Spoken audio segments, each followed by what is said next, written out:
Gilles Chauvin, je suis le directeur de l'exploitation et du soutien à la Direction générale des technologies de l'information et des télécommunications pour la Bibliothèque et Archives nationales du Québec.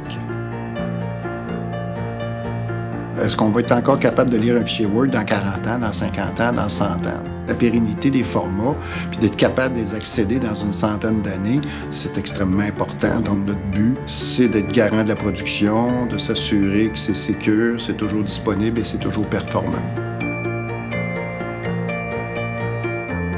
Ça sert beaucoup pour organiser le travail à l'intérieur de l'informatique.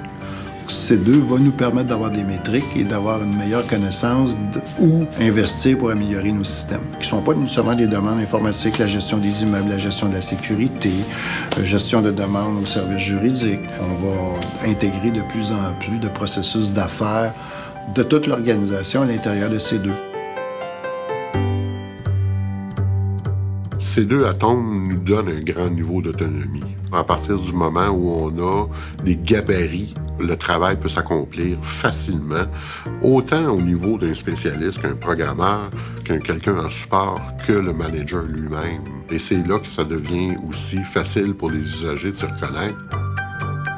Les autres départements ont vu le portail, évidemment, du côté usager, mais voient maintenant la force de ce système-là, puis de voir à quel point ils peuvent, eux autres, aussi en bénéficier. C'est une implantation qui est plutôt facile, puis aussi, c'est très dynamique. Donc, d'un mois à l'autre, il y a des changements qui s'appliquent très bien.